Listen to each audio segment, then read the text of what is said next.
Hello and welcome to this video on why infrared light is the bane of all stored home brew. Storing your home brew is inevitable. You will need a way to keep the beer, cider, wine, spirits, or anything else that is not consumed immediately in storage. You will need storage also to age your brew. The reasons for this and why you would need to put it somewhere and keep it there are many-fold.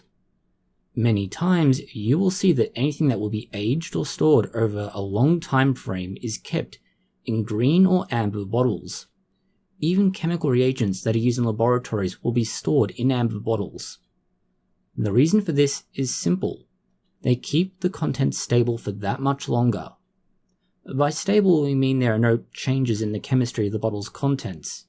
The dark glass bottles keep the contents stable, and this is why we have them. This happens because the dark glass will block the infrared wavelengths. Infrared is a very specific range of light, although at the same time it is a very broad wavelength. It's somewhere between 1mm and 700 nanometers.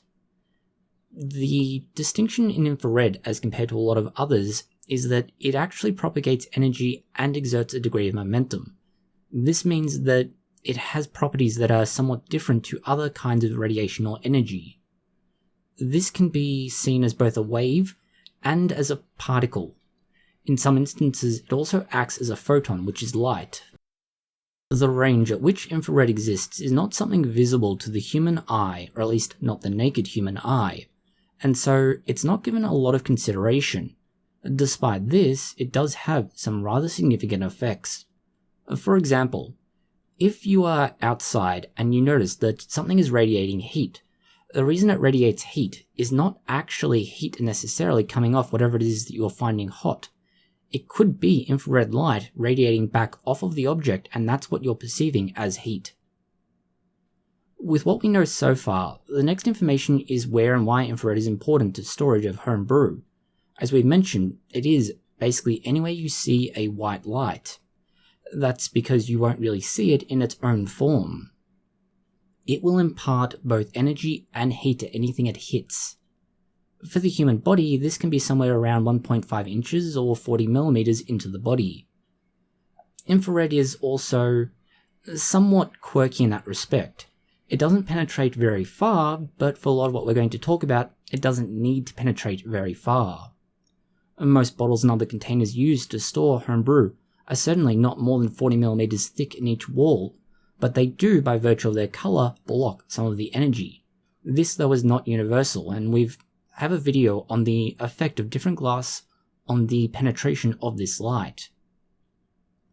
As we've already explained, heat increases chemical reactions, and there are past videos showing this, particularly when it comes to aging. The energy that infrared light imparts will increase any reaction. This is not necessarily something that you want. In fact, it can be very unfavorable to you. A slow but steady reaction is better than a very fast and inaccurate reaction. If you have a fast reaction that uses anything and everything, it can lead to off flavors. This is especially true if you have sugars or proteins in your bottle. They can be reacted and conjoin or cause other issues. This can lead to things like a Maillard reaction, but not the same. It will take flavors out of your home brew and generate other, almost random flavors that are certainly not wanted. The second issue is going to be energy. All reactions require some sort of energy. The idea is that by reacting, the energy gets used, or more accurately, converted into something like chemical bonds, for instance. The more initial energy, the more reactive everything is. As you go through the reaction process, that energy gets put away. It's essentially conservation of energy, or more accurately, the rules of physics. This is also why a baking soda and vinegar volcano does not keep on reacting. You are either going to use up all of reagents, or they will equal out and they'll use up all the energy.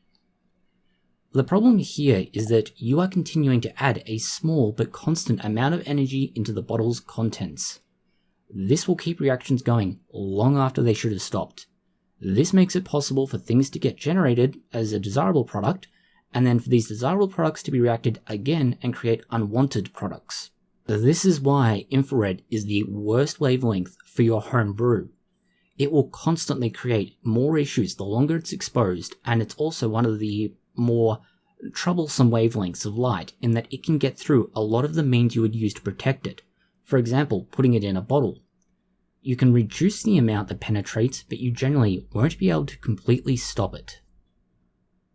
Thank you for watching this video. If you have found it interesting, consider liking, sharing, and subscribing. Please post any comments, questions, or suggestions you have below.